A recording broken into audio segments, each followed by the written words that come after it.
find plein air painting not only relevant, but essential to today's digital age.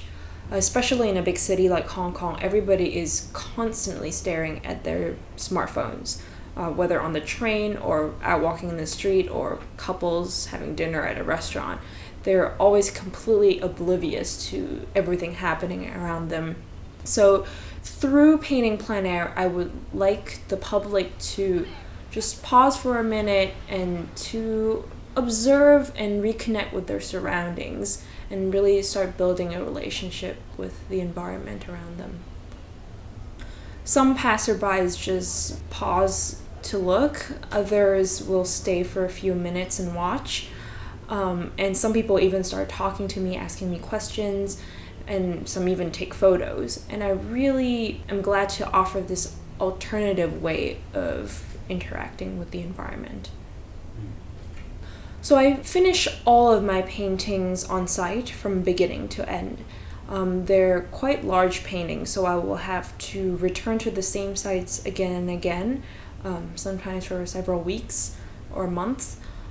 I usually carry a big backpack full of my paints, my large canvas in one hand and my easel in the other, and I pack onto a bus or a train.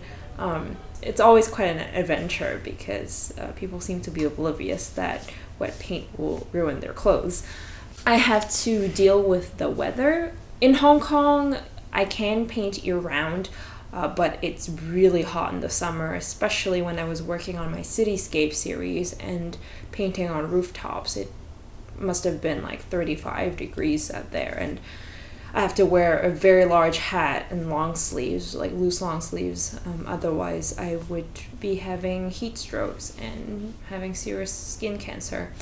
In the winter, I have to bundle up. It's not too bad, but the wind is really what's difficult to deal with. Sometimes it'll just send my canvas flying off like a sail. And in Hong Kong, of course, especially when I paint under the trees, there are lots of mosquitoes and insects, so I use insect repellent, but I often get covered in bug bites.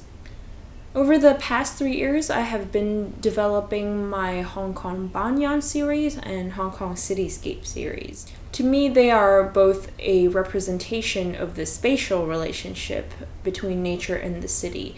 The Banyan Tree series on a micro level and the Hong Kong Cityscape series on a macro level.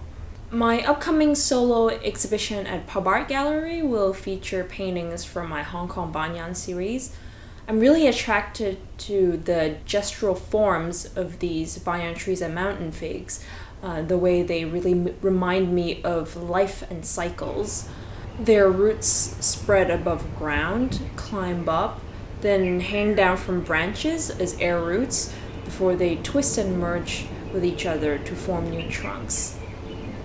My painting also explore the space that these trees occupy within the city. Some have room to breathe and expand, while others are really constricted by the urban environment and attempt to break out of the concrete or bricks around them. A few months after I finished a lot of my tree paintings along the Shingmun River in Sha Tin, the authorities went and expanded the originally very small square lots of land that had been constricting the roots of these trees.